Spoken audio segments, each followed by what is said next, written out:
We are live. Woo! It's a Alrighty. party moment. Happy birthday to us. Happy birthday. Happy birthday to Lingual Took Podcast. so long. So many days pushed off, and now we're going. It is on. Hello, everyone. Welcome. Welcome. So, getting it. Rolling around in it. Introduce yourself. There's a, hold on, it's, all right, no more of that. And I think it's all good. Okay. All right. Hello, everyone. I'm Jacob Link, and this is the Lingual Light Podcast. This is Janine Lee. And we're there, your friendly neighborhood podcasters. And today we're going to be talking about the 222 portal and anything else that's been coming up this past year. It's been a really, really interesting one for sure in the collective and in all of our personal lives. I'm sure we all have great stories to talk about and how we've been feeling this year for sure. Yeah, 2020 was a year of major growth. So we figured the subject today would be quite pertinent with all the celestial alignments. Like, we've got a lot of woo to talk about, y'all. But before we get into the woo, it's all woo, but we're going to talk a little bit about our story just for posterity. So it's kind of on the record for anybody who is kind of experiencing the same things. The mainstream stuff, ascension syndrome, ascension symptoms, like what all that is, and all kinds of things. We just started having conversations on the regular, and we're like, you know what? I bet a lot of other people are going through this, and let's just start having the conversations in public. And anybody that wants to jump in, we want to welcome them into the conversation if they have something they want to share, or, they're just kind of in their own part of their journey where maybe there's just something relevant to talk about in public that other people might need to hear. You never know what other people need to hear, right? So tell us a little bit about your story, Jacob. Tell us about you. That started probably, let's see, I'd want to go back to about the spring of last year, and that was really interesting. I was playing out this trauma that I was running from for a very long time, and it was one that weighed really heavily on my conscience, and it definitely kept me from having that higher perspective on life, being open up to a lot of new concepts, especially the scary ones. Those are the real kickers, especially on the on the spiritual journey, because when you're in a space where you're running from something within yourself, or a truth, or not following your inner knowingness, I guess you could say, you pile on the shit, and you're just carrying that along for so many years. And that was a really big one, because once I got activated and I was starting to look at what I was playing out in my day-to-day life, that happened through a meditation, and it was really interesting. You just know those important moments because you'll be feeling them. They'll hit you like a train. You'll be there one moment and doing something so simple. You could just be washing the dishes, and your head will start popping up. Your ears will be ringing, or whatever it may be. There's lots of symptoms to awakening and feeling the energy moving through your body as you're getting these updates, so to speak. And that was a really fun one. I had a little light team basically sitting there watching me and assisting on this, it felt like, when I was sitting there meditating. And it was like I could feel the pulsating, like whether it was my heart or it was my kundalini, maybe all of it just pulsing through me, and it felt very, very right. Felt very easy and light, and it was really fun. It was it was a new one for sure, because I never felt anything like it in my life. So at that Yeah. point, reality was taking on this whole new perspective for me. And along with that, you get. And how old were you when that happened? That was at springtime this year, or sorry, Okay. last year, 2020.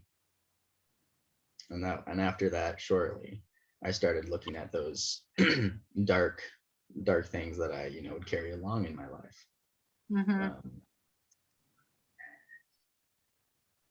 They don't really matter anymore, because when you start looking at them like that, it just head on, they take on a new form, and they're just, you kind of laugh at it in a sense. You're like, oh, I was that silly, I was like, I believe that, I told myself, and I believe this story, I believe this paradigm I was in. And to have that changed is really, really something amazing, because then you make this cycle for yourself. You start creating these new neural pathways of looking at life through this different optic. It's just, you're just a lot more open-minded, I guess you could say.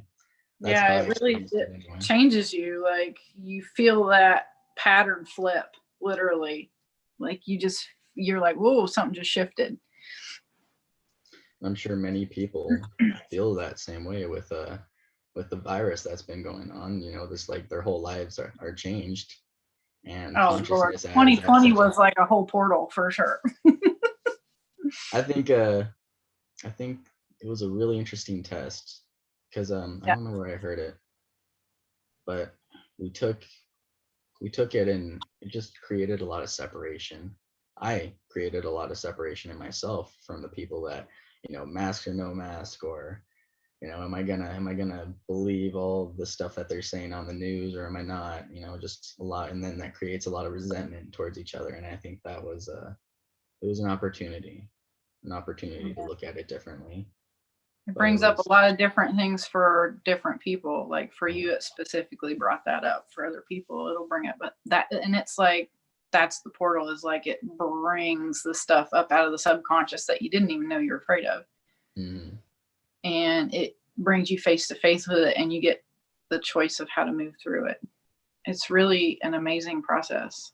And how does that moment define you? Like, how does that make you who you are, or what did you learn from it, or like, how does that weave into your story? How does it make you? Like, where are you now? What do you know now about yourself that you didn't know then? It's a fun one, because we make that idea up in our heads. We're always changing, and our own perspective of ourselves is always changing. So you just got to decide if you're going to keep that truth the same, or if you're going to let that truth change, because maybe the truth is born out of a perspective that wasn't necessary to your journeys. So that's why we let it go, and then we shift into this new frequency and this new way of looking at ourselves and everything around us. It's really interesting to see how that goes hand in hand. Yeah. And I just want to give you props. Like, I would love for you to share, like, how old you are, because where you're at in your journey, it just boggles my brain that it's happening for you at where you are. I'm just like, wow, people are starting to wake up at this point. Like, feel 18, free to share. Yeah. 18. Well, I don't really feel that part of it, because no, the age is like, linear time is not a thing to me anymore. I mean, I was telling you, were hearing about that story, and just for everyone that's listening, a 5-year-old talking about how to activate your quantum field, or I don't remember how it went exactly, but we were talking about accessing Kundalini. I was talking with my father, and we were talking about going through different dimensions through using our toroidal field. And he just blurts out something that's right on point, and he's just sitting there in disbelief, and I'm just like, yep, this is life. Like, I told you that. 5-year-olds know everything. The conditioning hasn't happened yet. They're connected. They're the teachers.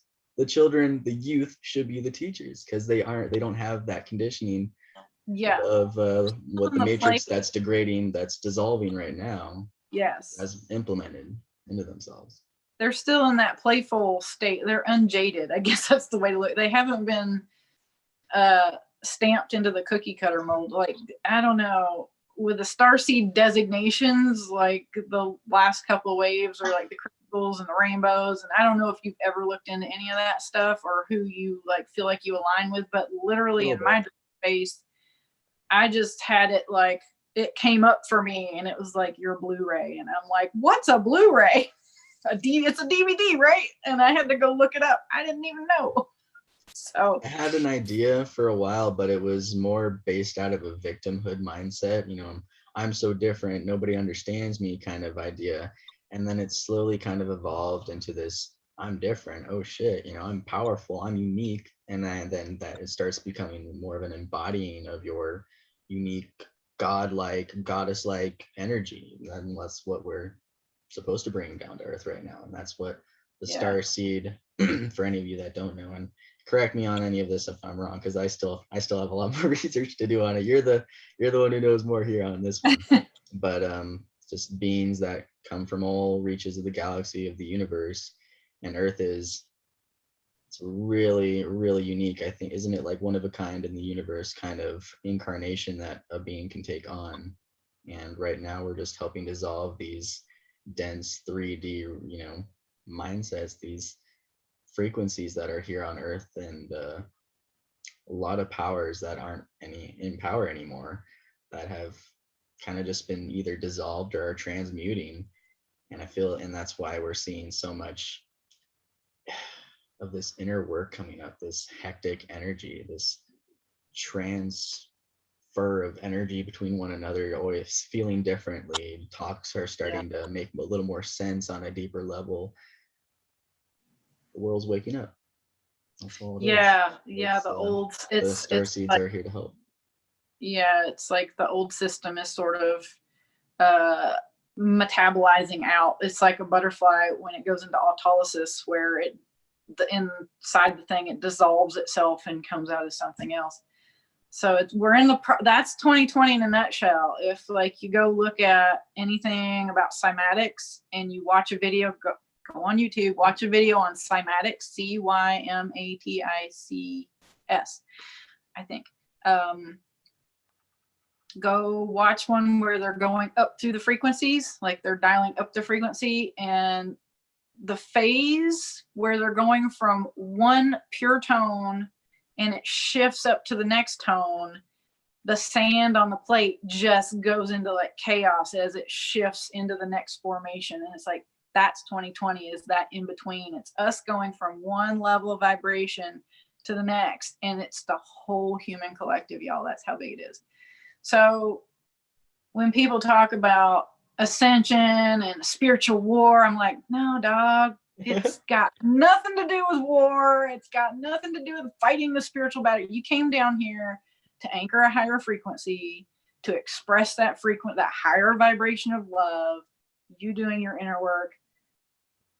It propels the work out in the collective. Like, the people who are doing it majorly on the inside are shifting it in a radical way in the energy structure. So all that stuff comes up, and the people who can't do it in here see it in 3D, right? They deal with it in 3D. They deal with a little chunk here and a little chunk there. But that's what 2020 is. It's just that shifting of the vibration to the next level, like whatever you want to categorize that. I have no anything particular. I like to call it, some people like to call it 5D, 6D, 8D. It's like, I don't know what D I'm in. I just keep doing the work.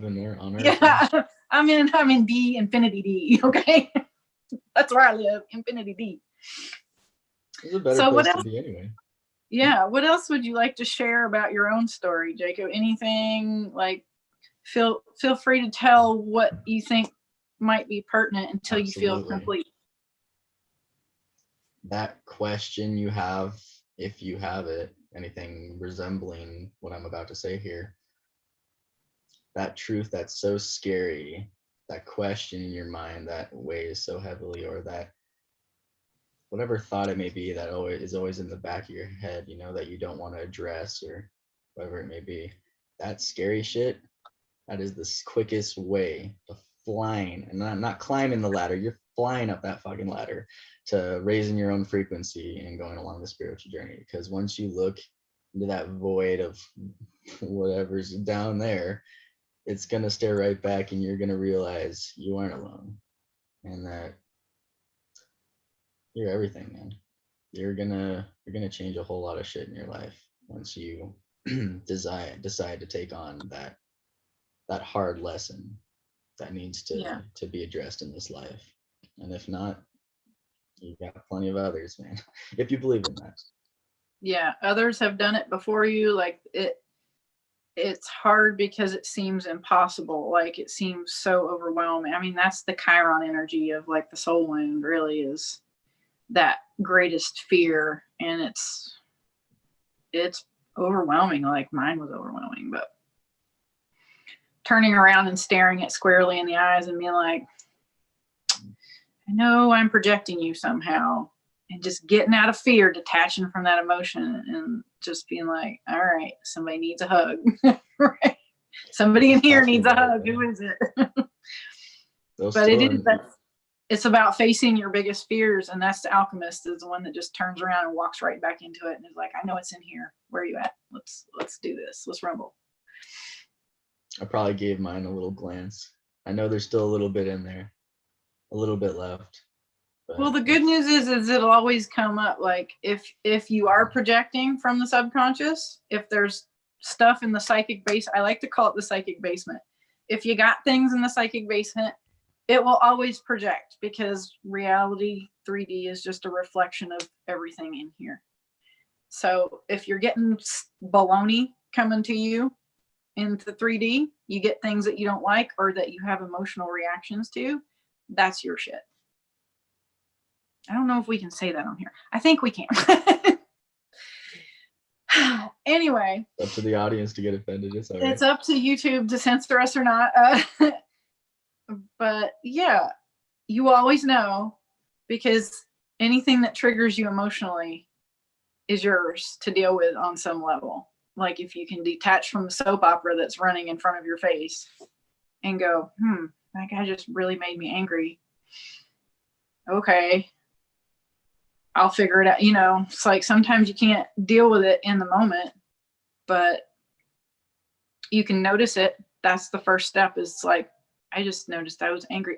How I trained myself to do it is I would literally be like, trigger. I would just say the word trigger every time I'd feel a negative emotion. And like, I would start catching them so fast. And then I'd be like, I'd name the emotion. And then as soon as I could sit down and like really think about it, I would push back into it. Like, I'm getting pretty good at it now, where it's like, a really good idea. I can have the triggery situation. I can detach from the emotion while my mouth can still move. Sometimes I get really triggered and I'm like, okay, I'm just going to like space out for a minute, let this person keep yapping. And I'm going to go in here and figure out where that is, where it's running in my body and what the emotion is. And like 5 seconds later, I'm back. Right. And I'm like, but I'm in a different headspace. Like it gave me that 5 seconds to just pause, separate, turn it around, and then come back to the situation, not projecting that anymore. So it's meditation on the fly. Cool. That's some work, all right. Well, worth it though, because you do that for a month, and I'm sure you'd have worlds of difference. Just programming your own self for a better interaction in our day-to-day lives. Yeah. Well, are you experiencing worlds of difference? Like, bring it home. Be like, this process, sitting down with it. Recognizing it is definitely I shouldn't say struggle. It's the slow lesson that I'm learning right now. Well, in the beginning, it's fair to say it is a struggle. It's fair to call it what it is. It's hard, but then you get it. you're like, oh, I see it's like step 1, step 2, step 3, step 4. There's a pattern, there's a I'm regular. starting to see it's like it's so easy. Yes. Just like it's that initial like looking at him like, oh well, this wasn't so bad. What was I running from you from? Right. Lord, I had one of those, what was it, maybe a week and a half ago, where it was something very, very deeply subconscious. I'm gonna shift into like part of my story now, if that's okay with you. Absolutely. I think I've heard about this one. Yeah, I don't think I've shared it before. I think I posted it in my Instagram as a daily vibe thing when I realized it. Like I always put the big stuff in my Instagram with the inner work. Inner sky alchemy for anybody. Inner sky alchemy. Let me enunciate that a little more clearly. And I do a lot of dream work. A lot of the work comes through dreams for me. And a couple weeks ago, these things that are like completing now and releasing the pattern, like the wound is integrating, the energy is integrating, and that just means I'm consciously aware of all layers of that wound, and I brought it all to conscious awareness. And then the wound releases. Like you don't run the pattern anymore because the pattern's just there as a protective mechanism. So 2 weeks ago, I'd been unwinding this stuff for months and months, like months, 3, 4, 5 months. And one day I just woke up and there was like 2 or 3 synchros right in a row as I get on my phone. And then I go look up an image to like post, and it's literally, it was like I was looking for something with a branding iron with a logo on it to post. And this one comes up with a circle, and anything I see like that's it's kind of a long story, but anything that's like a 90-degree shift to something that I've seen before, or something that's like literally a full circle, it tells me it's like that is now complete. You're not running that program anymore. That energy has been released. And the photo I came on was a branding circle with a circle. And I was like, oh, all this stuff came from a lifetime where I was abused and mistreated, like treated like a slave. Like, I don't know what the right term would be. It was like a Japanese past life. I've downloaded past lives. And I was branded. There was stuff that had come up at the beginning of the whole process with like a car with like logos on it. And I was like, okay, logos are brands. And like that was noodling around forever for all those months, like that car with the brands on it and the logos. And I know it has something to do with like the shopping habit, like it interconnects through my life in all these ways. And then it came full circle with that branding. I was like, it's because the body is storing cellular trauma. The DNA is holding cellular trauma. That in that life I was branded, and I had been holding on to that. And the feelings that were attached to how I was treated in that life for all those years. And like that day that I posted that, I'm like, that is complete. Like, that was a big one. And it's so scary. This is what's so relevant to what you were saying before. It's so scary. Like everything that comes up, your ego is just trying to protect you. And everything that comes up seems so terrifying. Like all the feelings that are stuck are like, mine were like panic, terror, like really hard emotions to move through. And I would get triggered off in those. And then when it completes and comes full circle, you're just like, that's what was running that. I mean, like to experience that would be horrible, right? Mm-hmm. But for it to resolve in the way where it's like, here's what's at the bottom of that wound. It's like all that pain came from that thing having that happen. And it's like, okay, that explains a lot. Explains a lot. So yeah. So part of my story is I don't know if you want to say I activated myself or I was activated. I experienced an activating event in 2017 when I was 42. Okay. This is like how vast and diverse the awakening experiences are. It was so fascinating to me that it's like, you're 18 and you're doing it probably because in your 20s, because you don't have a lot of past life karma. And I know from moving through my stuff, I had a lot of karma. And I moved through it really fast. I was activated in 2017 during that eclipse that went across North America. And 30 days after that eclipse, like one moon cycle, y'all, I went completely psychotic. Like shit started coming out of me. Emotions started erupting out of me that I did not have any idea what they were, where they were coming from, why they were there. And it was just like I was at the mercy of something I had no control over. Like I felt out of control in my own body. And like I got to really understand mental health and the mental health industry. And I got to see it from behind the scenes, if y'all know what I mean. They tried to diagnose me as bipolar or schizophrenic just so they could medicate me, just so I could function. Like I didn't want to be on medication, but it was necessary for me to function. And it was actually a part of my lessons of accepting the situation I was in and being like, I don't like this, but I want to be okay and I want to live. And I'm going to do what it takes to be okay, to function. And like the day I had that realization, it's like the universe was like, okay, that's what you needed to get to. And then it shifted. Like literally, I was just like, okay, if I have to be on drugs for the rest of my life, fine. I don't like it. I don't know why I have to do it. But that's what shifted it, was like yielding and being like, there's a lesson in it, and just embrace the lesson. And it was about self-care and responsibility. That was the lesson. I will take responsibility for myself, no matter what it is I need to do or how much I don't like it. Right? Because how much I don't like it is like an ego thing. Yes. Yeah. So I spent probably a year and a half medicated until one day I started having a voice come in. And of course, like, oh, the doctors love that. Oh, that just confirms schizophrenia, right? And I was in so much terror all the time. It was just like, I didn't know what was true and what wasn't true.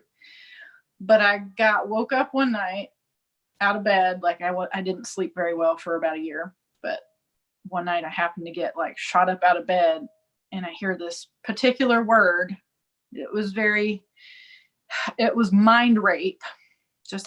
We're going to put it all out there, because that's literally how I felt with everything that had happened to me, that something was controlling me from the inside. I was out of control. Mm-hmm. I heard that word in my head, like it wasn't me. I knew it wasn't me. And I'm like, oh my God, it's here to kill me. And then this image, like I'm sitting in bed in the dark, and I'm like staring off into space. And as I'm like staring off into space, I get this visual image of this show that I watched just the night before, where these two people reunite. They'd been looking for each other across time and space and all this trial and tribulation.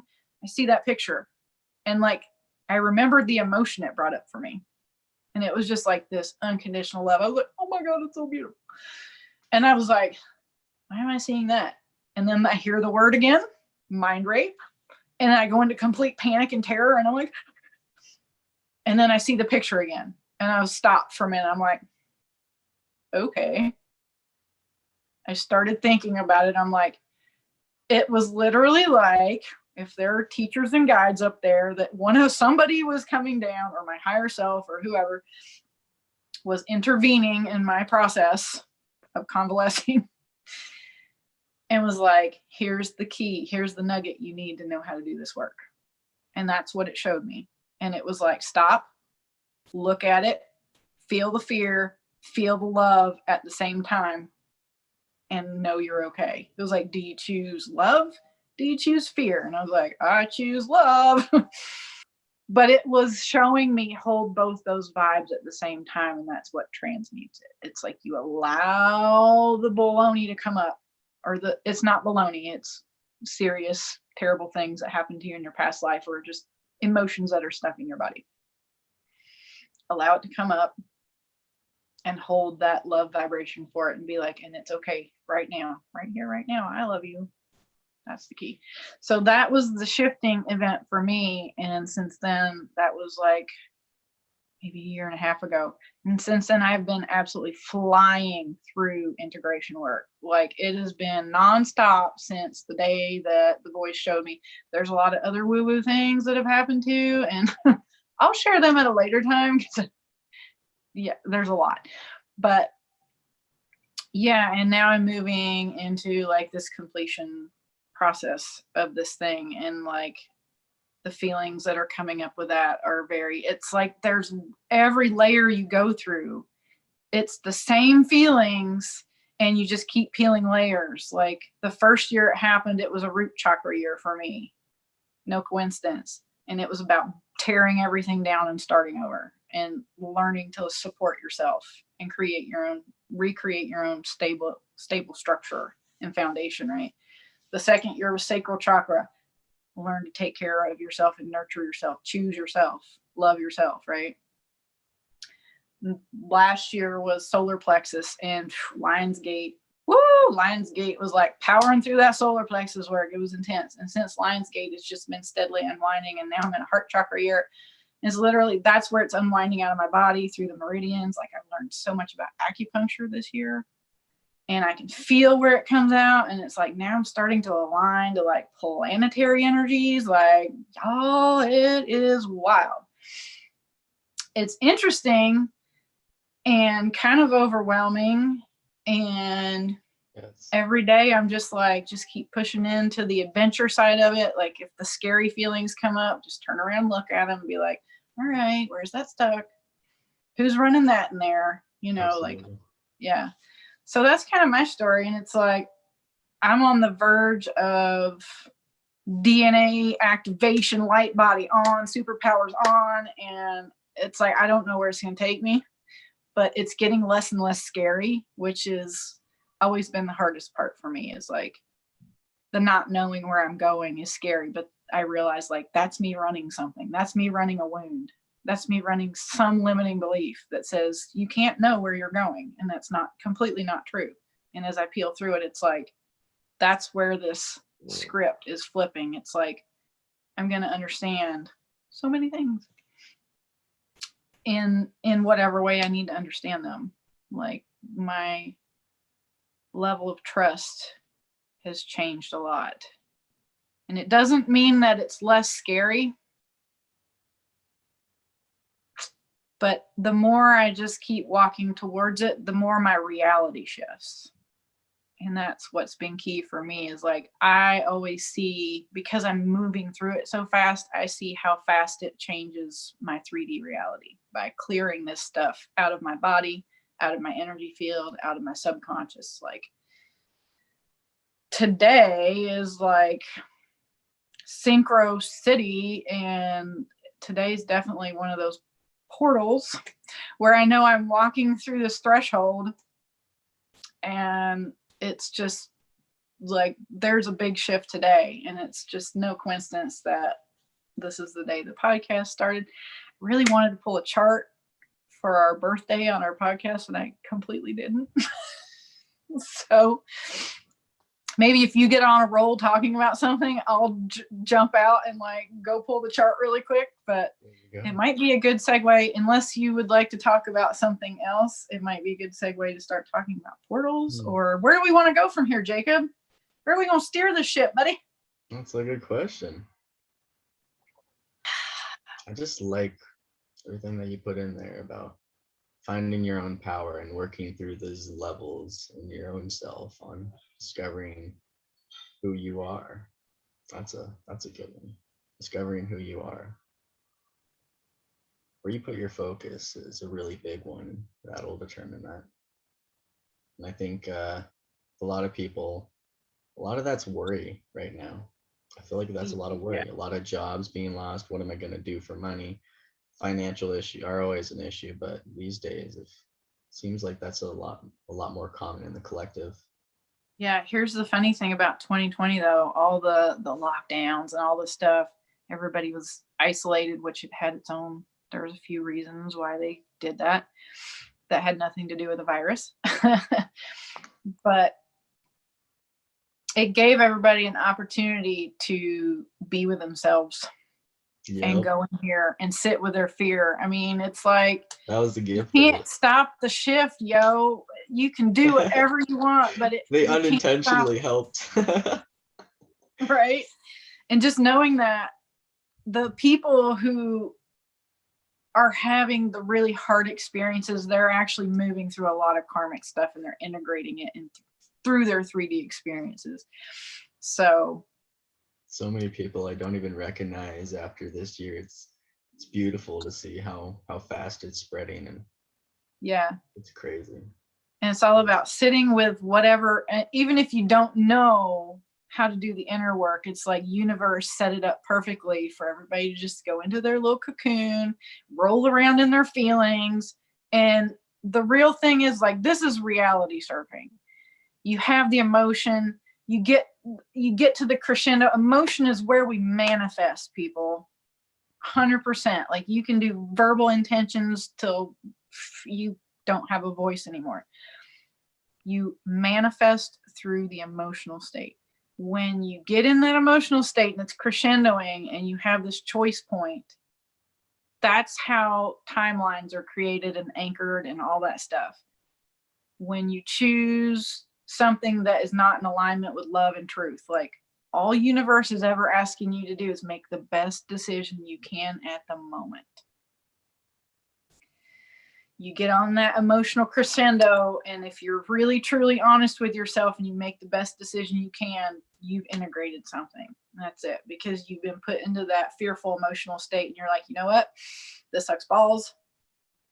The best thing I can do here is blank, and that's enough. That's how you do it. That's how you do it.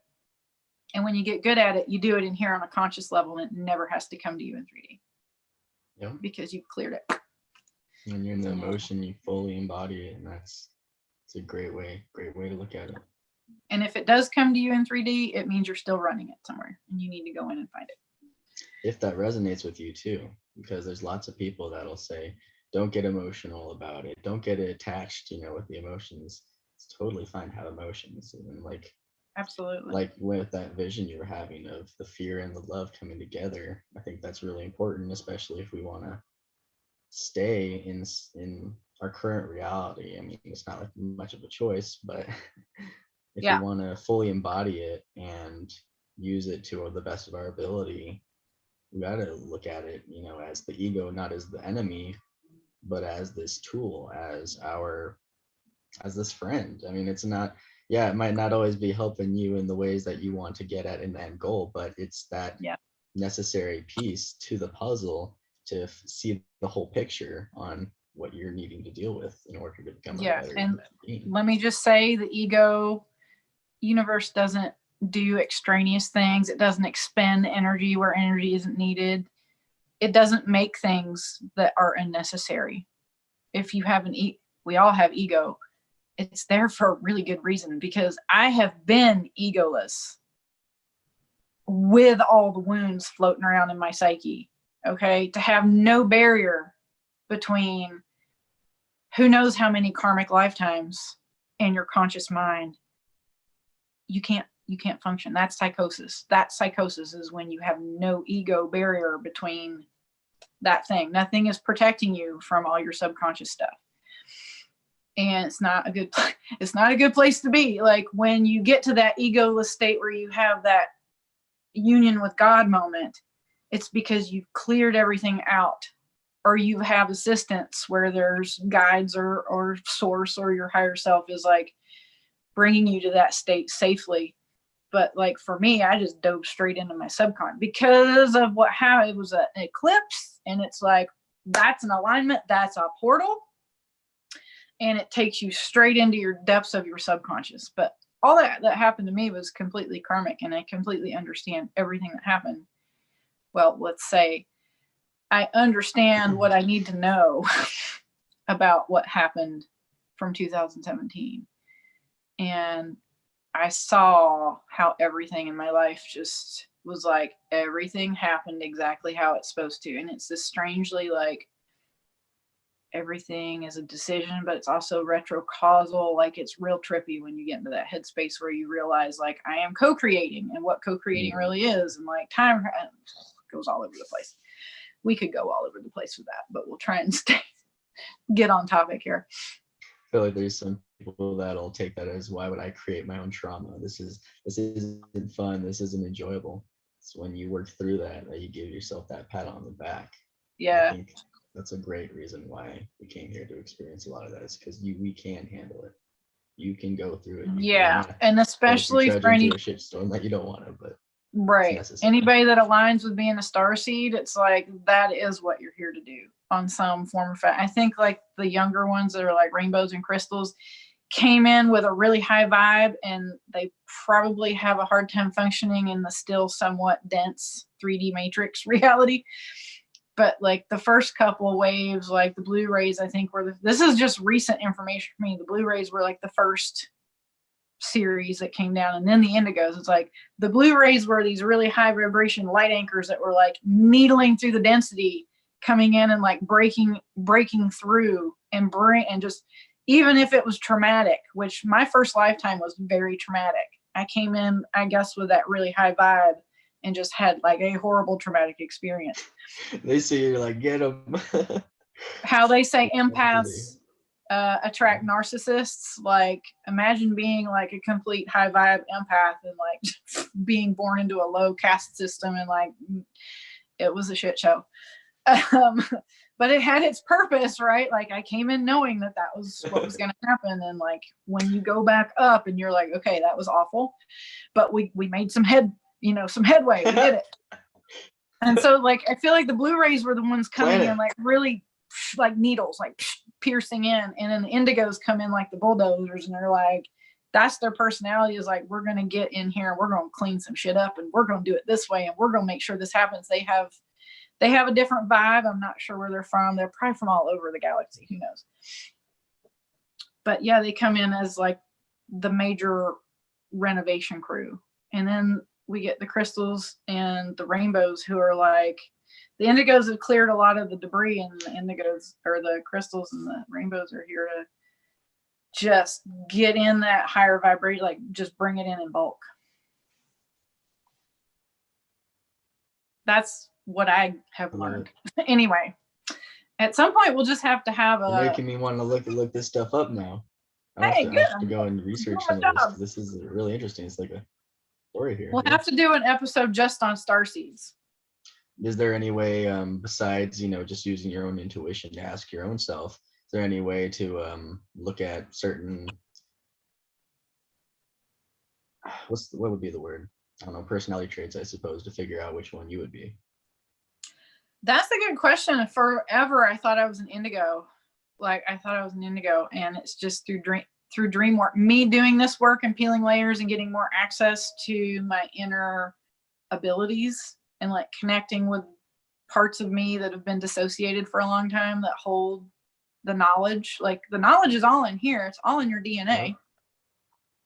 And it's healing all that stuff inside you, recalibrating the DNA and reaccessing. That's literally when they say remember who you are. That's literally what it is. It's literally about recalibrating the DNA, healing from the inside out.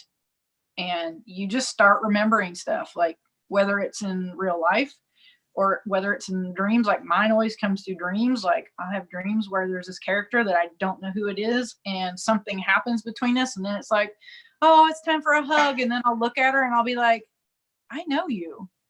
That's literally a remembering. And in that dream, it was a planetary archetype of Venus. And so it's like my chart ruler is Venus. So that's me integrating a large part of my galactic planetary stuff, energy, my Venus power, my goddess power, right? I was like, I know you. And then the scene shifted. So I knew there was still like more. That was the one that took, because it was one of those awkward hugs. What's that? I was just remembering what dream it was from. I was like, no, I asked a question, but I remember now. If you go to my Instagram, it's Venus throwing eggs. That's the dream. It was like the awkward hug dream. But that was when I was like, I got another visitation from the Venus archetype. And It was almost integrated, but I know there's more. And then it literally integrated. Like, I know when the synchros come to me in 3D, it's like, I know it's fully integrated. And I had Venus come up yesterday, and I posted it on my stories. It was like, a fellow I follow was playing the song, "She's Got It. Hey baby, she's got it. You're my Venus." I was like, it's integrated. So it's like, score. And now, remember when we were talking yesterday, and I was just like, I don't know, there's a whole lot of synchro tornadoes going on right now. Like, I might pop out of body and do some astral traveling. That didn't happen. And I realized it's because, yes, I've moved through it. Now the body will integrate it. It'll take however long it takes. I woke up this morning and realized something else that was blocking. Remember, we were talking about the monolith? The monolith came up as a liminal image this morning. Monolith for everybody listening, from 2001: A Space Odyssey, where the monolith is some alien technological device that upgrades consciousness kind of thing. It's a totally weird, it's a good Stanley Kubrick movie, really old movie from 68, I think. And it was very technologically savvy for 68, but nowadays it's like dreadfully slow. But it was a really good, it's like an art piece for anyone who hasn't seen it, on like questioning consciousness and basically like starseed stuff and alchemy and like being reborn and all this fascinating stuff, alien stuff. And months ago, I had these series of liminal images that was like, one night I saw like a black rectangle on my floor that was like, I knew it was a grave. Like, I have this terrible fear of death, which goes back to an abandonment wound. We'll have to have a chat on that whole thing too. The 5 soul wounds. And then the next day I woke up and I looked over, and my closet door doesn't have a door on it. It's just a black thing. And I was like, that was the thing on the floor yesterday. It's the same shape, same size. And I was like, it's a 90-degree shift. That's a portal. 90-degree shift is a portal because it's a shift in consciousness. Here are layers of consciousness, higher and higher vibrations. How do you get from one layer to the other, Jacob? A 90-degree angle to it. You move up it perpendicularly. So anything you see in like an astrology chart that's 90 degrees means it requires a shift of perception or understanding. It's literally a Uranus type energy. It needs a shift. And I saw that grave on the floor and this closet door, and I was like, death is a doorway. Okay. This morning I woke up and I see a liminal image of the monolith. And I was like, oh, we're doing the death as a doorway thing again. Okay, this is like the next octave of death as a doorway. I was like, all right. So what I go into active imagination, right? What associations do I have with this? Because it's showing me this, because it's in my neural patterns already, and I have the associations. I just have to figure it out. And I was like, the movie 2001: A Space Odyssey. So I went and watched some stuff of that. Like, I go rewatch the stuff. Gosh, what was that show? The Marvel show. Blanking out on it again. Can I chime in here? Yeah, go ahead. It'll give me a second to think about the name of the thing of it. Think you might be overcomplicating it? No, totally not. No, because the monolith, I'm trying to think of the name of the show that I told you about yesterday. 2000 Space Odyssey. Marvel's Agents of S.H.I.E.L.D. Oh. Agents of S.H.I.E.L.D., the monolith is a time-space portal. And I'm like, okay, so now death is a doorway. Yes. And like death, rebirth, like I was like, oh, we getting ready to go astral. So it's just showing me that it's like you're at this place of rebirth, and now it's not scary, right? I'm showing you an association that's like, this is about freaking time travel, yo. It's not, it's like, that's what death is anyway. You come out of your body and you go to the other side. You go to the astral realms and higher. And then that's what time, you know, you go to where there is no time. So yeah, it's exciting times right now for me. I don't exactly know what's going to happen, but it's like the synchros are less and less scary. So a death before death, maybe. Yes, that's a thing too. You know, who's it? Eckhart Tolle says, or maybe it's not him. Maybe it was somebody before that. To die before you die. Maybe it was somebody. If somebody knows and the chats are working, I don't know if the chats are working. Somebody messaged me and says my chats aren't working, so I don't know if our chats are working, Jacob. Yeah, to die before you die, and that's literally like get to the bottom of the psychic basement, clean it out, and have a really cool. So yeah, it's about death and rebirth. That's a portal. Death and rebirth. Portal, portal, portal power. What should I type? Welcome all. See if it's working. It should be. Okay. I didn't want to navigate away from my other account right here.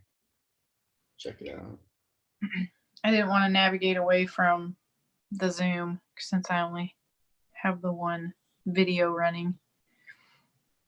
Yeah, it's working. Cool. Are the chats showing up on your screen? Ooh. You can probably. My father wants to join. Would you like to add somebody else? Yeah. What time is it? Let's do that. Let's start the portal chat and give a little intro to what we have to say about portals. Where's that waiting room?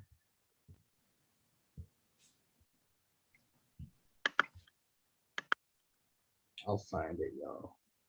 So while you're doing that, I'm just going to share that portal. Like today is a portal day. It's 222, February 22nd.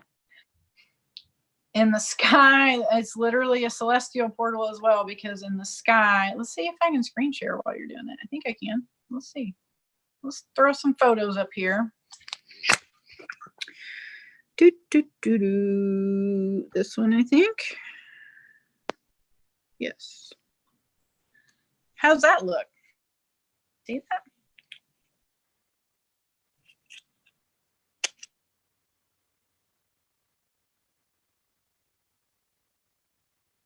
Yes. And we are looking at the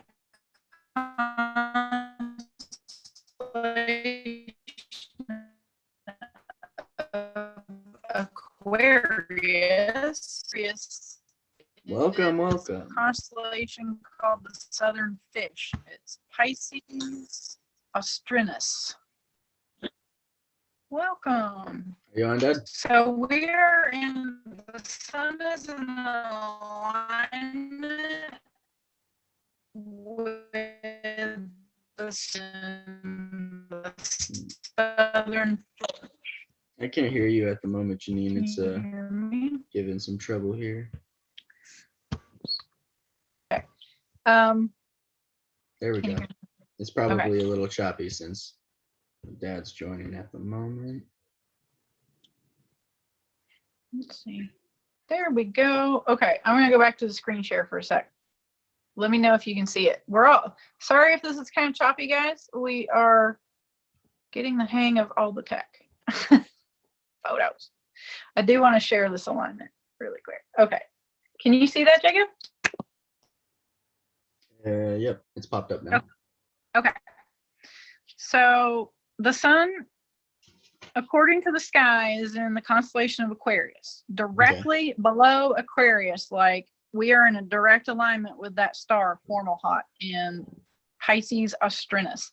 And let me tell you what, you guys, I started surfing in some major synchronicity vibes. I'm not sure how other people, when the energies come in, like the celestial energies come in for upgrades and downloads and all that stuff, I don't know how other people experience them, but mine are always synchronicity tornadoes. like my reality turns into one giant synchronicity all the time, like 24/7, until the energy sort of integrates and then subsides. So I knew when I found this information, by synchronicity, of course, that this was relevant for today. So today it is an exact alignment, which is fascinating. And the mythology of that star, if you just go look at it, I've got another picture. It literally looks like an eyeball. It is completely fascinating. It looks like an eyeball.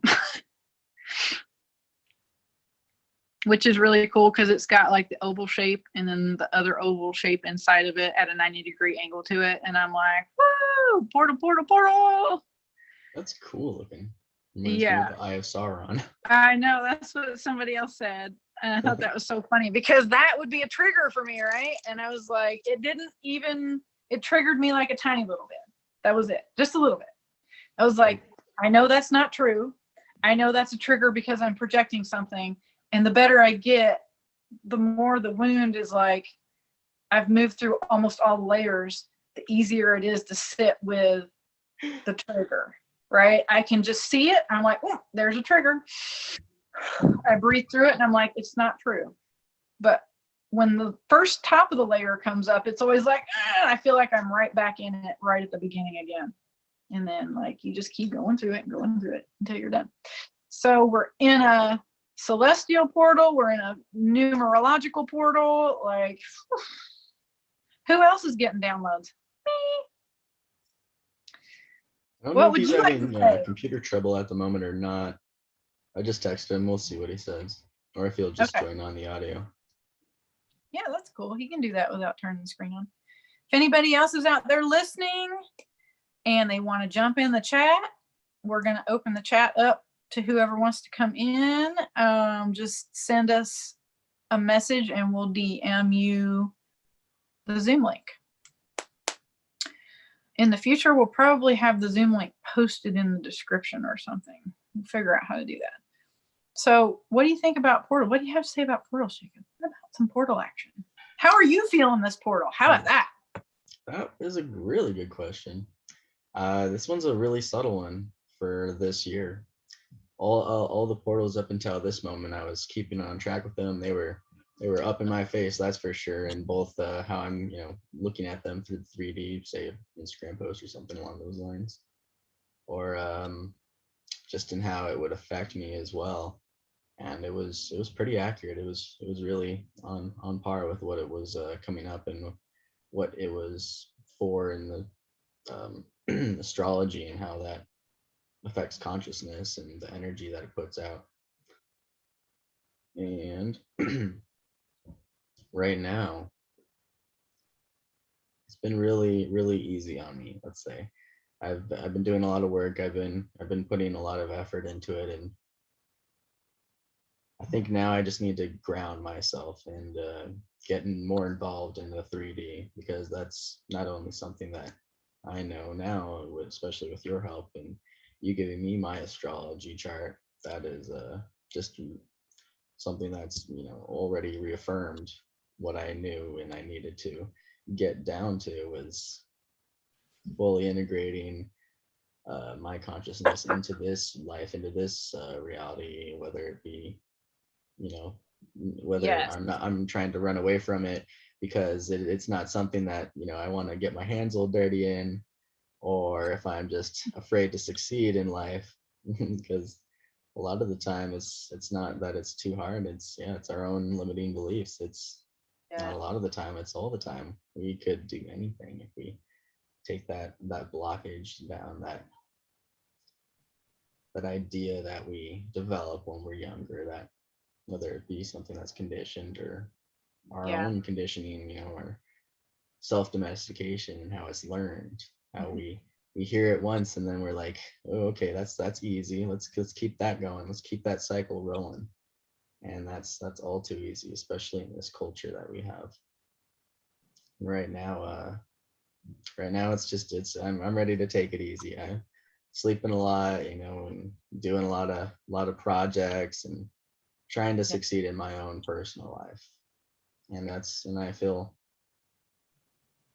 really good, because even though I was not but a month ago so focused on that inner work to where I was just completely ignoring the external, trying to hide from it, pretending it doesn't exist, and like all that it matters and all that exists is the inner journey and the spiritual awakening.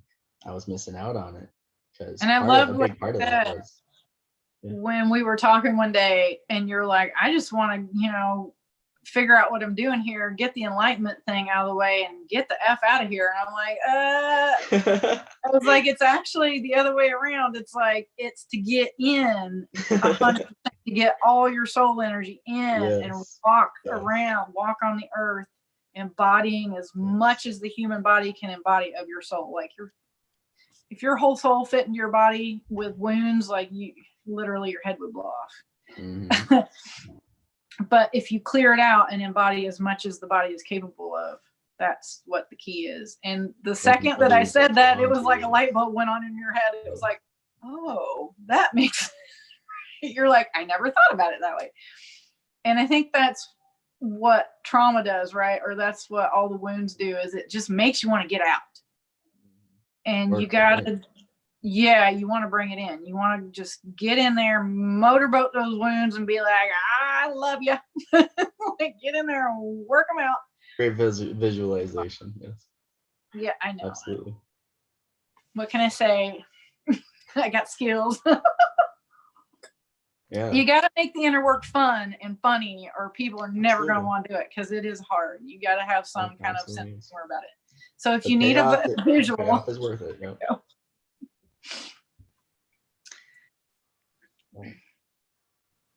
Yeah. So right now, it's not so much wanting to prove it to everyone else and myself, everything around me.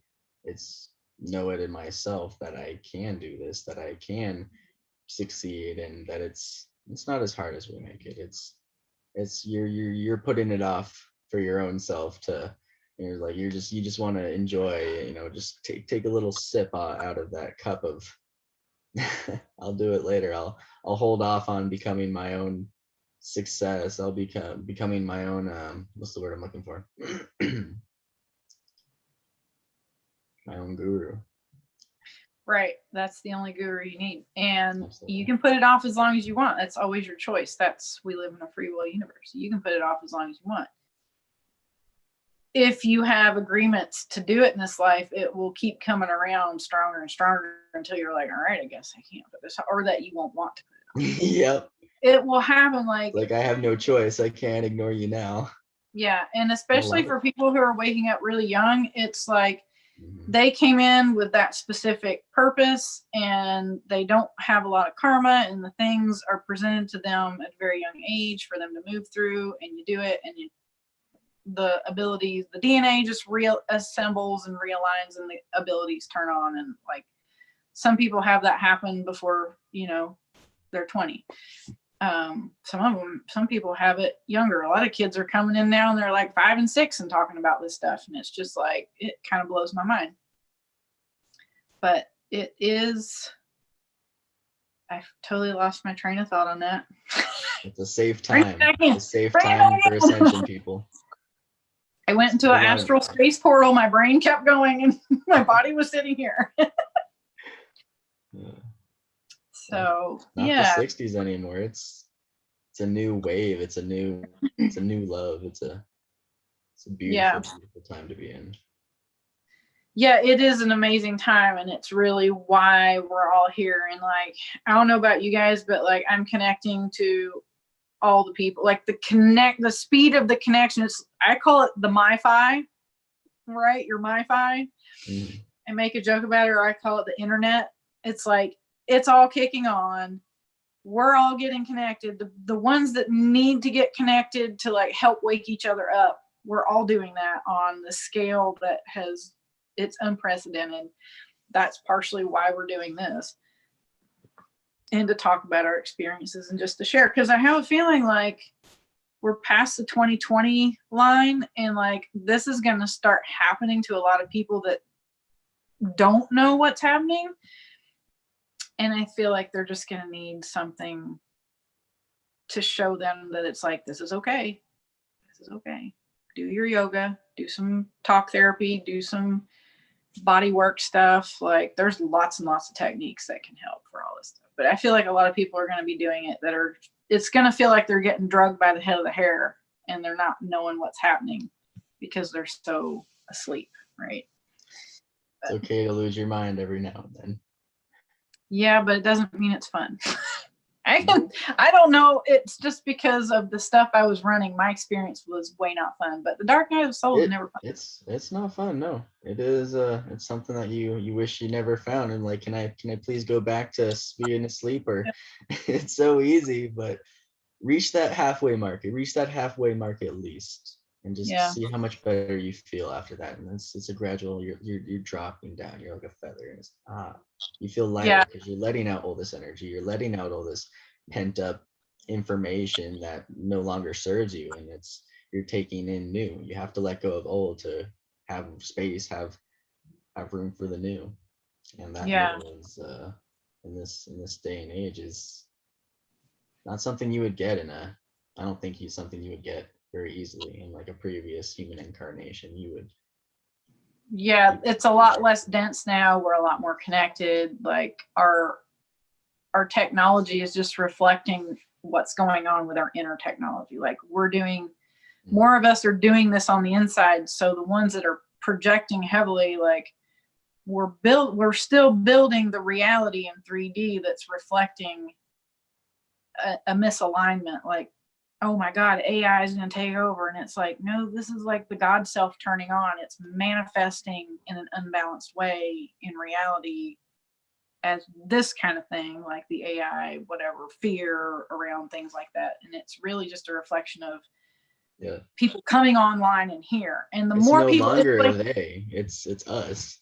Right. Yeah. And the whole thing with alien disclosure, it's like once I had this aha moment probably 3 or 4 months ago where I saw this meme and it just made me laugh so hard. And it was something like, it was like a witch hiding under something. And it was like me when I realized I'm probably an alien from another planet. And I just looked at that meme. I was like, right now that's making a lot of sense with the things I'm moving through.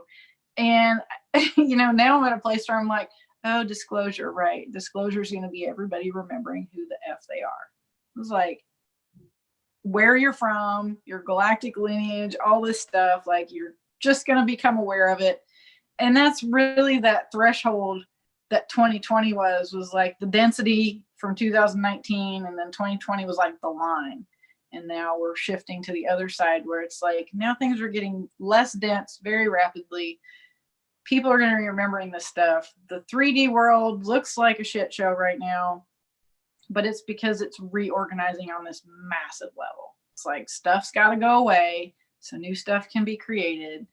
All this, and it's amazing. Like it's an amazing energy vortex, and it kind of boggles my brain. It's like, and I'm here experiencing this. Like, how did that happen? And then you kind of like, I should have had a V8. You're like, well, of course I'm here. I'm important. When you start remembering who you are and like the vibe you hold, you're like, oh, right. I remember now.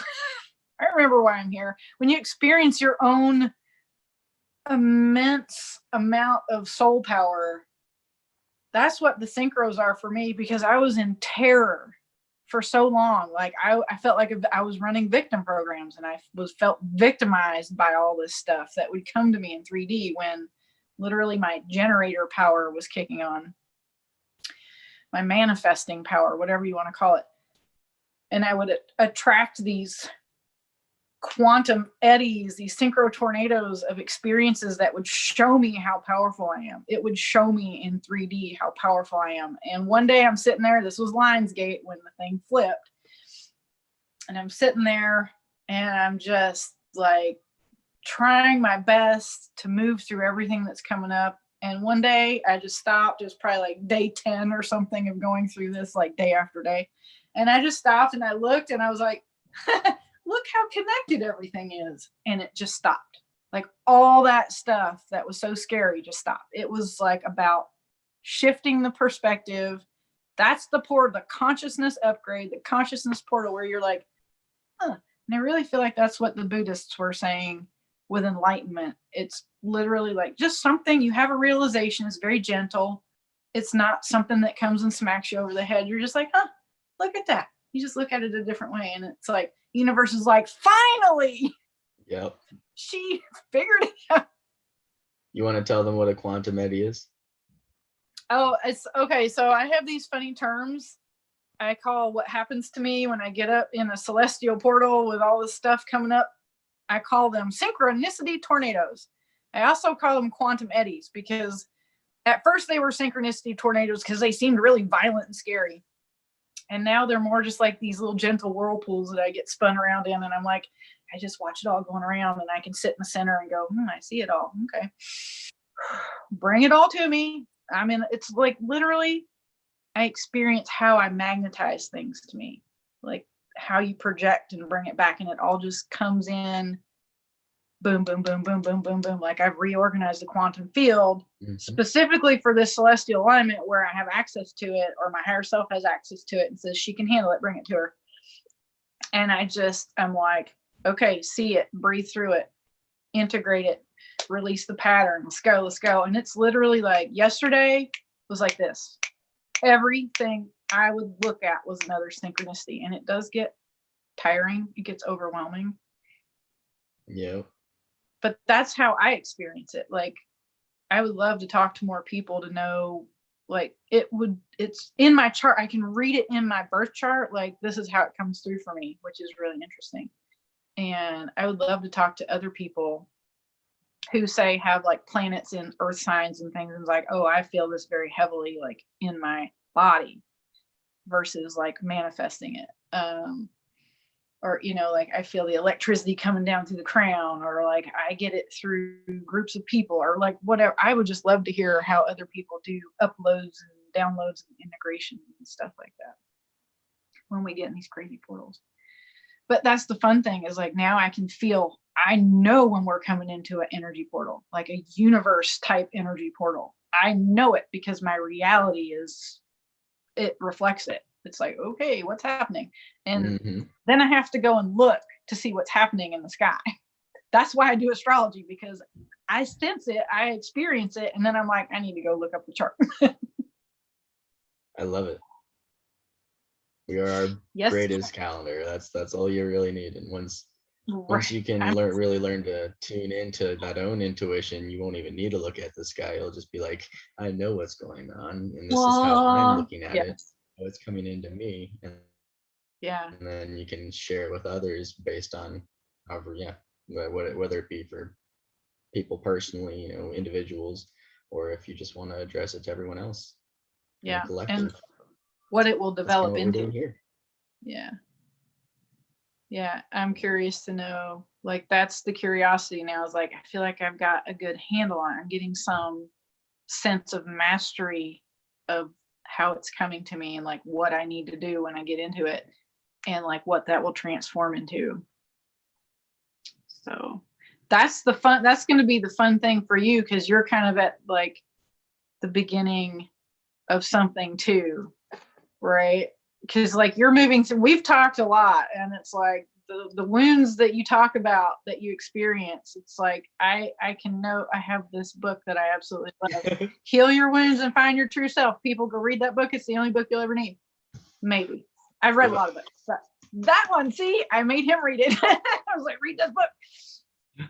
That will tell you what you're working in. And I have this little chart. I made this chart. She doesn't have a chart in there, but it's like from because I experienced all of them running every which way from Sunday. I know them inside and out. And I'm like, there's certain positions that they're in because the energies run a certain way. And it's like, oh, you're running that wound. Well, that's like the last one that you integrate before, like, that's it. And I'm like, and you're 20, I'm kind of jealous, like, but to be fair, like I had 40 some years of like not having any issues, like just having a completely normal life. And then 2017, I gradually was getting more synchronicities and gradually was led to like inner work type practices. And I've always loved yoga. And so it very, very slowly built. Because I guess, universe, my higher self knew that it's like, when this happens, she's going to have a repertoire of things that she's going to have to know how to do. And don't hit her when she's 20, right? Because it just will blow the top of her head off.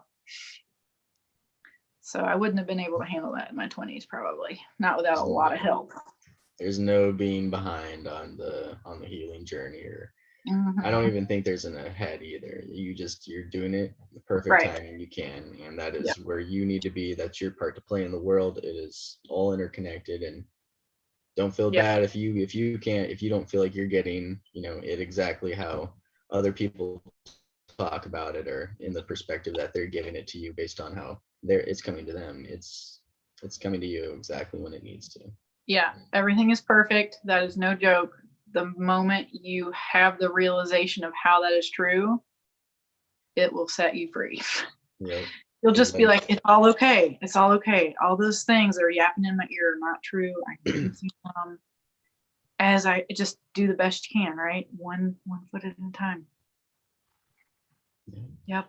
So let's open the floor up. Nathaniel. Hi.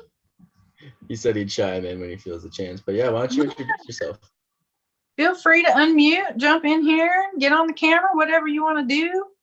We'll just keep talking.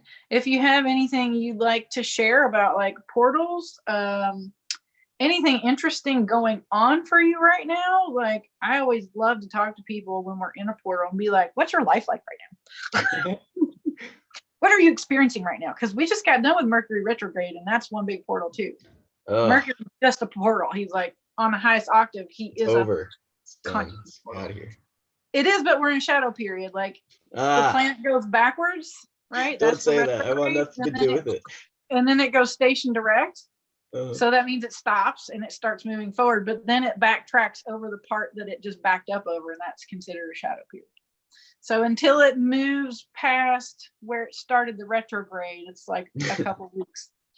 But it's just an integration period. I mean, a lot of people are like, oh, we're not out of the woods yet. That's not at all what it is. The retrograde is complete. The next 2 weeks are like integrating anything that you have moved through in the Mercury retrograde. It's just integrating, and it's this gateway where your reality is allowed to shift and align with what you're projecting now. Like if you cleared something, your reality reorganizes. So that's what the 2 weeks is like, things will shift. So good times. How was your Mercury retrograde? Mine was, oh Lord, drama bomb. I love it. Drama bomb. Mercury gave you a lot of opportunities to rework things. It is still. Yeah, that's a lot. That was career options was a really big turning point for me.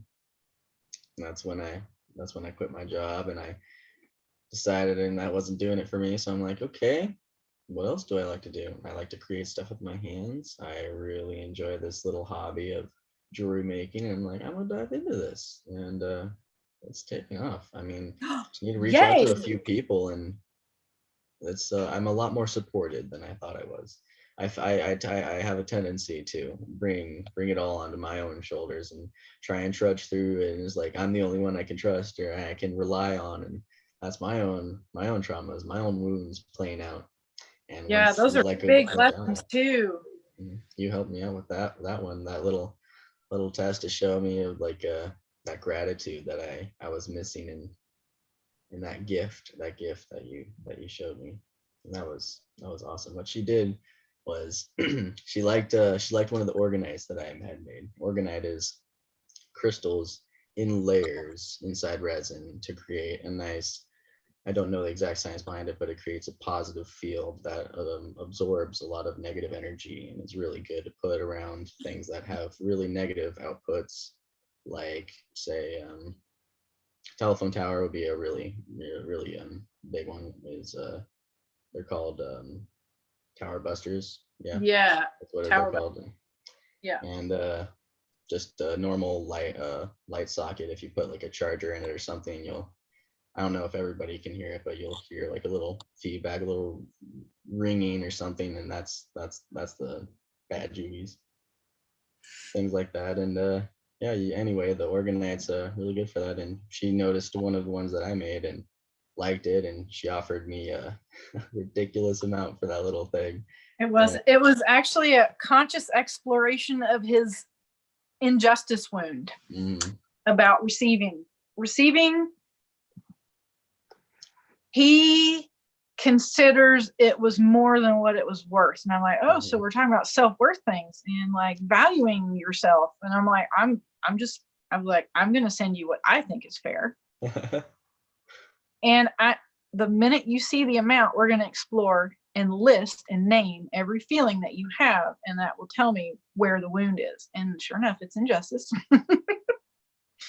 And just valuing himself. And it's like, this is how you do work on a conscious level, is like, I'm going to trigger you. And you tell me how you feel. We're going to create a safe space. Yeah, we're going to create a safe space to explore this consciously. If you can do this with another person, Lordy be, you can power through this stuff. Like they're completing karma, you're completing karma. It's just like one big old karma release party. And that's where this uncomfortability comes in with the growth. And right now in this day and age, don't feel bad to step out of social paradigms and what you feel is right. Go for that uncomfortable thing that you probably wouldn't normally do, and just see how much of a teaching moment it's going to be. This was a really big one because I don't normally like to consciously look at how I'm feeling, especially when it comes to wounds like that and how I feel I'm being a nuisance to someone else, or if it affects somebody, if it involves somebody else. That's a big one for me. I'm like, I don't want to waste their time. I don't want to, negative thoughts coming in. And being able to have that safe space, having somebody that you feel open to do that with is really, really special, really important. So even if you don't have one, just let go. Yeah, you can do it for yourself. Yeah, Number absolutely. one, you have to learn to do it for yourself. If you have somebody who can support you and have conscious conversations with, where you can say, you know what, that really makes me feel like this, and they don't get all butthurt about it, like, be like, okay, well, let's just sit down and tell me everything that it triggered for you. And they just step out of the ego space and they're like, okay, this is not about me, this is about you, because it's your feeling. They just happen to trigger it for you. So really, you guys should be like when people trigger each other off, and be like, well, thank you, if you can have a conversation with them in this way. Some people just aren't going to be able to go there, but be like, wow, that really triggered me, thank you, let's sit down and talk about this for a second. I'm like, the whole world would be a different place in like 2 weeks. We'll get there. We'll get there. So I've seen Nathaniel popping on and off with the mute a couple of times. I don't know if you want to jump in here. Come on, buddy. Floor's open. Let's see if he's there. I don't know if he's having technical. There he is. Welcome. No, I'm not having technical difficulties. Okay. I'm just listening. Having a hard time getting a word in. No, not at all. How's this? I know I can jump in anytime. Oh, awesome. Thank you for that. I always feel like I'm monopolizing a conversation, so thank you for saying that. It makes me feel very validated. That I'm not overdoing it. Tell us a little bit about yourself, or what's going on with you. What would you like to share? Like last time, I'm a pretty private individual, but on the subject of portals, what kind of portal? I've been trying to keep up with the YouTube, but I've noticed the Zoom, the YouTube is a bit behind, like maybe a minute and a half. Yeah, there's a lag for sure. Yeah, the volume on could definitely be a bit of a echo going on there. You will want to log out of either mute the YouTube or go out of the room with it, because there's potential to get feedback. Do you have feedback now? No, you will get feedback. Okay. Yeah, I have the YouTube muted. Was there a particular type of portal you guys are going to tackle tonight? That would be the 222 portal.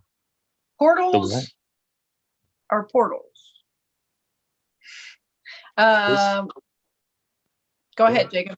Okay, this portal is it's, if you look at the date right now, it's 2/22/2021, and that would be the portal that we're talking about currently. I don't know a lot about it, to be honest, but with what it's been bringing up for me personally is just like, as I was saying earlier, grounding emotions. I've been pretty up in the air these past few months with all the other portals and the full moons, and it's been wild. Oh, it's been real wild, and right now it's just been bringing me into my body, into my awareness in the now moment, and how I'm interacting with the 3D environment and just everybody else on this 3D plane. And that, I think, was definitely a missing key ingredient for the past few months. So I feel like with each new portal, you have this new perspective that you were not necessarily, I want to use the word missing out on to give it a negative connotation, but definitely a fun little addition into how you're looking at things from this point on. And with each if you're open to it, with each different day, it's really a gift. It gives you a gratitude for every day, and when the portals come along, it's like a little celebration, like a little holiday almost. It can be. Holiday. There you go. It can be a herald of a lot of work. A portal is just an alignment. A portal is an alignment. It's like when you think about a numerology portal, like 222, like angel numbers. I tend to not use angel numbers. I will actually go look up the numerological significance of it versus an angel number. Those tend to be a little more subjective. But it's an alignment of energies. There's celestial portals, there's consciousness portals. There's really no difference. Like one causes the other and they both react to each other. It's all connected. So it's kind of like just an exploration of how do you experience a portal? What is a portal to you? It's a gateway, right? It's like if you look at the alignment of, say, like a new moon is an alignment, a conjunction of the sun and the moon, and that's a portal. The sun is your expression energy, it's your soul energy, and the moon is your inner self. So when those two are conjunct in the sky, it's like an access point to the heart of who you are, like through your emotions to your soul. That is available at that space-time point. So yeah, a portal is a gateway. It's access to layers of you. You can access layers of blockage. Can show up in dreams as symbols. Like it's anything that you, I don't know, feel like you're moving through or upgrading through, like how we were talking earlier about layers of consciousness and how do you access it this way. Like that's a consciousness portal. 90-degree shift is a consciousness portal. So it's kind of like all kinds of geometries or portals. Yeah, like Merkabas, all kinds of stuff. Gotcha. Okay, thank you. Yeah, what do you think? Like how do you experience shifts of consciousness, or like what does a portal mean to you? Or how do you experience things when we're in like an alignment like today? Like what's your day like today? Have weird things been coming up? Has hard things been coming up? The only thing that I experienced today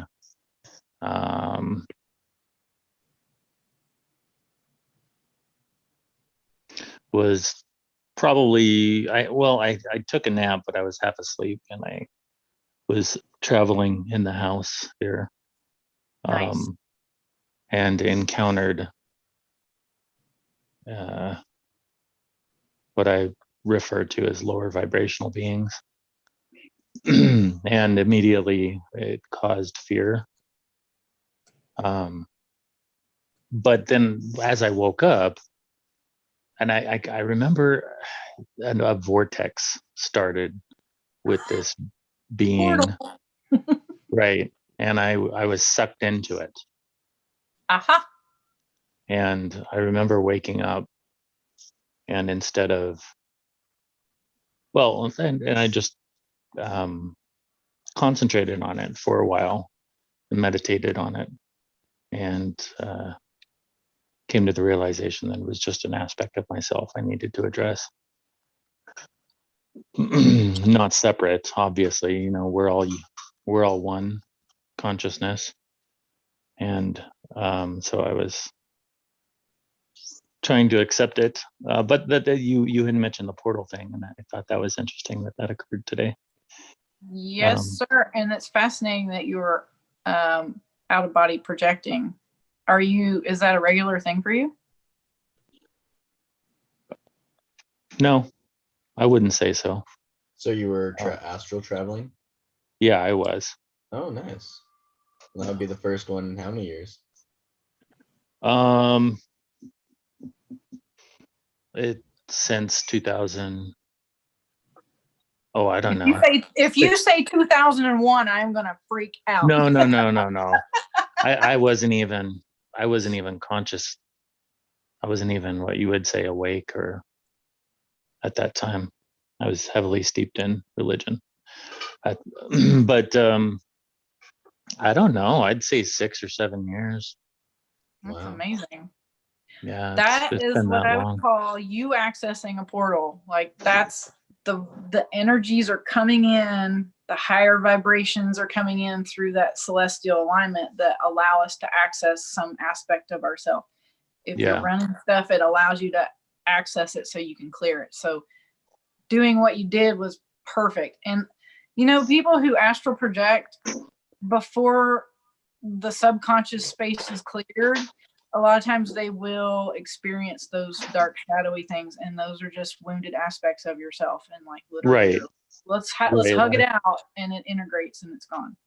And I've been trying to, since the last time I joined your Zoom meeting, I've been trying to work on the shadow people that, well, they're not separate from me, obviously, just different aspects, and accepting that I'm seeing things in the peripheral, and sometimes they're still there when I look at them. And I need to accept that portion. Yeah. And which I've been shunning forever. Oh. And since you're astral, you're conscious, right? You're lucid when you're astral projection. You can always, because some energies might not be yours to clear. Like some of them might be projected onto you, but if they're there, they need to be seen by you for some reason. Sometimes just seeing them is enough. Sometimes, I tried to communicate with it. Okay. Because and that's when it sucked me into the vortex. See, that's fascinating, because was it scary when it sucked you into the vortex? No, it was scary when I saw it, which is why I tried to engage it. Then it feels like it probably integrated, and it was just like it's like whenever I come up against something scary, I don't astral project that much, but in real life, when something scary comes up, I'm always like, what's the truth behind this fear? Right. You know, the truth beyond this fear. What is this fear on the other side of the fear? It's always something beautiful. It's always something in alignment. Mm-hmm. And you just, if you can converse with it, like even if it doesn't talk back, first thing is like, are you mine? Are you my responsibility? And if you're not, I return you lovingly and kindly to where you came from, or you can go back to source. I give you those two options. I give you that permission. Sometimes it just needs your permission if it's not yours and it's attached to you. Or if it is yours, just do what you did. Just sit with it and be like, okay, what is it you need me to see? Like, show it to me or clarify it for me. Or maybe it just needs you to see it. And that's it. I mean, that's all it is when you're in the waking state and doing this stuff emotionally, right? It's just like the emotion just needs you to see it and witness it and experience it and move it out of the body. It's just, and some people can just do it in the astral space. It's scarier because you see it visually, but I don't know, maybe it's not scarier, but maybe it's equally Depends scary. on who you are, I guess. Yeah. It's probably scary for you because it's presenting that way, and that's what will scare you, right? Like, is that might not be the way to describe it's it. an old fear, the paradigm of religion and anything that could be perceived as a spiritual thing. If it doesn't look like an angel, then it's probably evil. It's Right. an old thing that I need to get rid of. That's a big opportunity today. That is so amazing. And like, I don't know if you're very adept at dreaming or journaling, but you might have some really interesting dreams, just showing you how it's integrating in the body, kind of like releasing it and where you're at. My dreams are always like status updates, like a news broadcast from my body that's like, okay, this is integrating, and here's where you're at. Do you have a newscaster as well? Funny. So, yeah, and you might need to sleep a little bit more, just integrate. Like when we go through these heavy portals, like sometimes you just need to sleep. You're just like, I just need to sleep because the body needs to integrate stuff. The high vibes are coming in, and the body needs to be able to reorganize, like defragging. It's like defragging. So that's way cool. Thank you for sharing that story. You're welcome. And I didn't mean anything by the newscaster. That's just me being me. No, that's cool. My inner self is like a news broadcaster because that's how I appreciate information. It's very factual. It's like, here's the report, but it's in like dream speak, right? It's in like symbol, and like it's like a puzzle that I have to figure out, but it's very here's what's going on. Here's what you need to know. Sometimes it's precog. Sometimes it's like, here's what you're getting ready to move into. This is what will be coming up for you. So, and then I have a feeling I don't like to like put it out there so much because I don't know what it's going to be, but I've already had the experience of being pulled out of body. So I have a feeling like there will be some astral travel aspects to like when things get in alignment for me to safely do that without experiencing all the shadow people. Cause like, I know if I get into the astral zone and experience shadow people, I'll probably be terrified. And my inner self knows that. So it's like, you just stay in the body. We're going to work all this stuff out. And then when you're ready to pop out, you won't have shadow people. So. Yeah, that can happen. Have you read any of Robert Monroe's books? I love Robert Monroe. There's another guy too that does a lot of work with the astral stuff. I can't think of his name off the top of my head. I don't know I guess you can, simply by creating your reality through attraction, but I guess you could avoid seeing any types of shadow people when you're in the astral form. Yeah, I've never heard of you that. really want to avoid them? Like if they're there, be like, let's just do this thing. Let's just see what's there. Yeah. Are you referring to Robert Bruce? Another Robert guy that does astral? No. I was thinking about it yesterday and that I had forgot his name, and I know where I can find the name. I just need to go look it up. But yeah. I can't think of it off the top of my head. So Noah joined us for a little while. That's my another son of mine. Nice. But he's not ready to chat. I'm sure he has plenty to share as well. That's cool. Once he gets to the point we'll of be talking about something, and he'll be like, "Oh my God, I need to tell them this story." And that's when we do it. And hopefully, the more we do this, the more lots of people will feel the need to share, or just feel safe to share their experiences and stuff. And yeah, he did have the it's interesting that you had mentioned the quote about dying before you die yesterday. Is that right? Die before you die. Yeah. I don't know if you can see the chat there in the YouTube, but he had just heard it before you said it. Synchro. So yeah. Talking about portals and the numbers, Yeah. The number synchronicities are like usually the first way you'll know you're starting to like come into a port. For me, it's always like number synchros come first. I don't know about you, Jacob, but like when you start into the portal, like what's it like? Huh? Ooh, what's it like? Like numbers? Absolutely. Numbers all the way. Even after and a little bit before, this year has been a really big year for noticing them. Last year, I could only remember like only 4 occasions I would look at. I'm like, oh wow, 1111, cool. And that was 1111 was seeming to be the only one I got, but one day, some days are like like 1 through fucking, all the way up to 5, or I don't get 6 or 7, 777 or 888 That very happened often. to me for a while too. Like it was all kind of lower numbers. That's kind of an interesting overlap, actually. And, this year it's moved to like 444, like super heavily, which is kind of like the stability and structure and like creating. I saw that today, just before we did the chat, before we got on here. It's been 777s, and like I didn't have any say in what our email was, and like literally he sends it to me. It's like lingual light 77, and I'm like, all right, I need to go look up the 7s because like I've gotten a bunch of them this year, and I was like just about to cry because I'm like, oh my god, it's so awesome.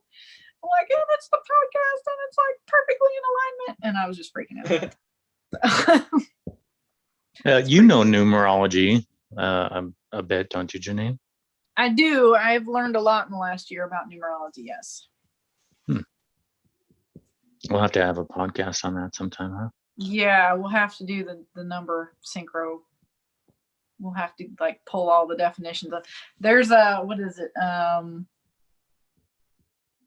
There's a website. Like if you type in a Google search like 444 numerology, there's always one that pops up that's I don't know, Secrets of the Tarot or something like that. It has a pink flower on the thing that you click in the search. Like it'll come up and it has a pink.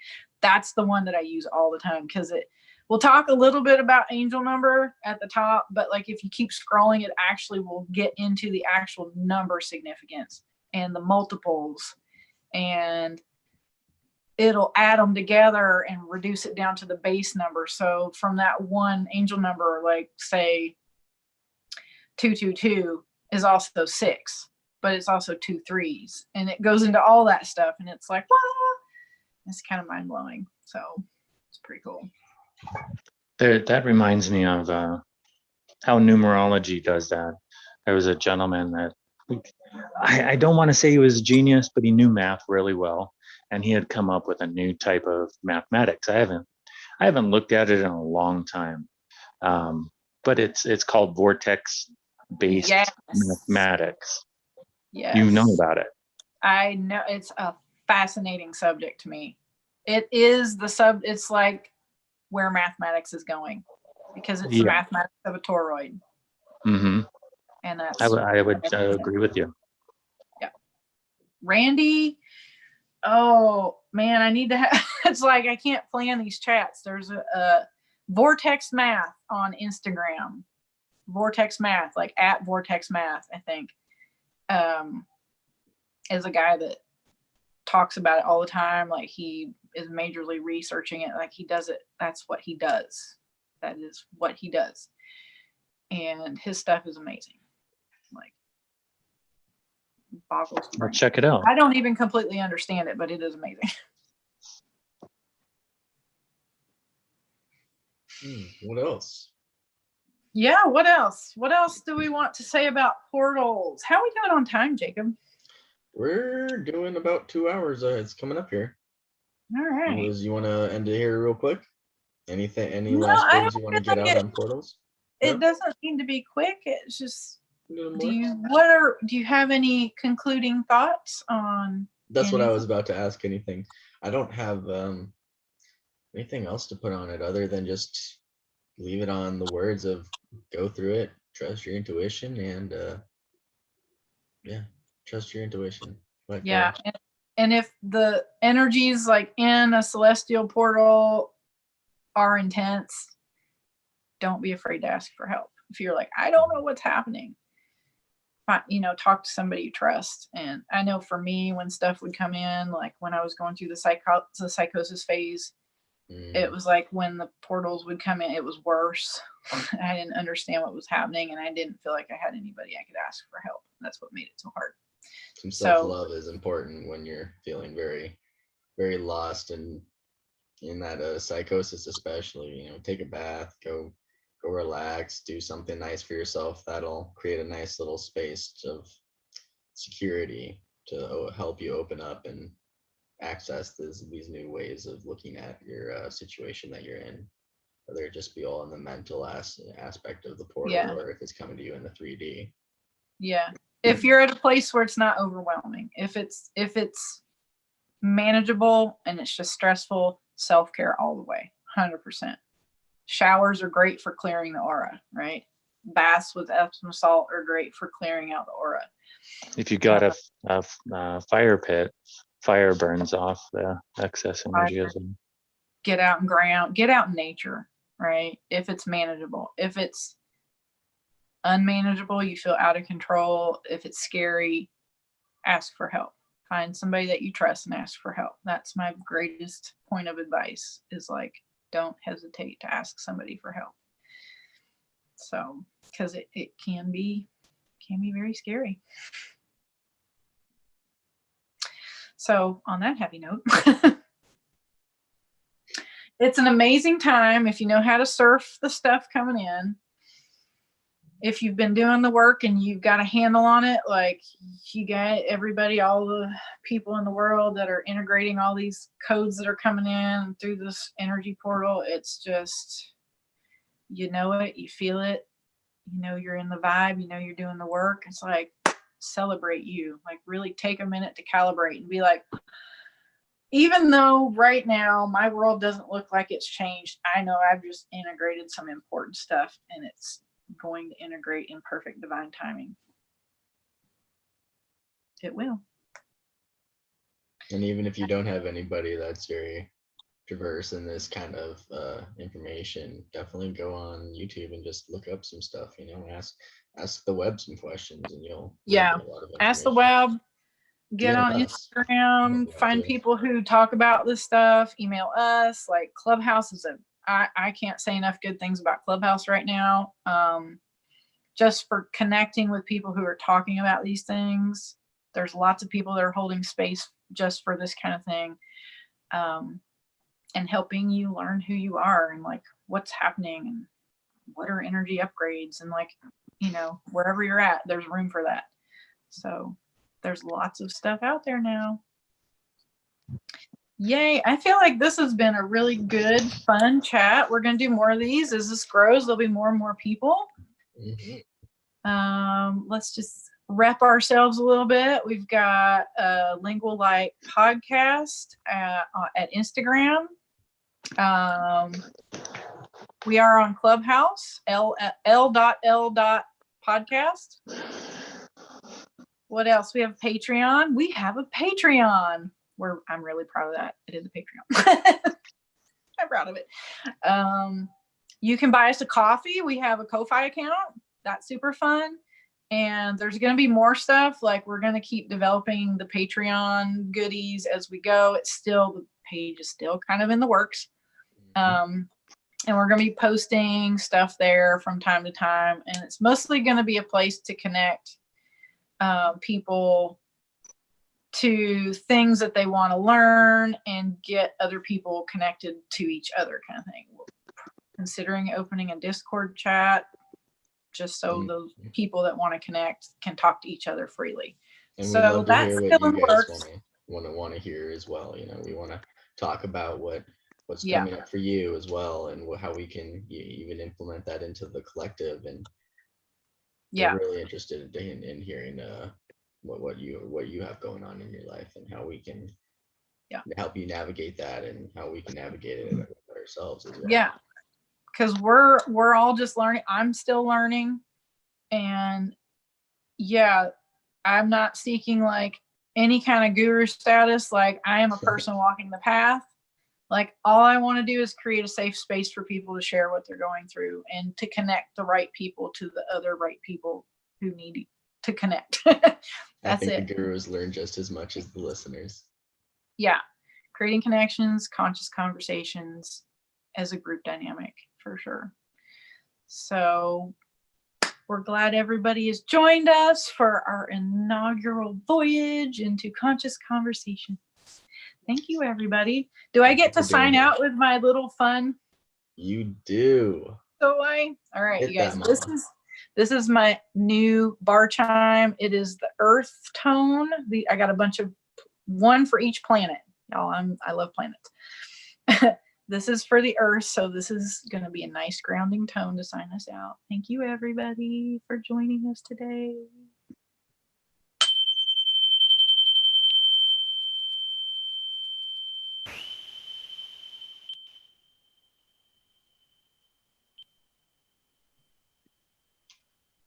We'll see you next week.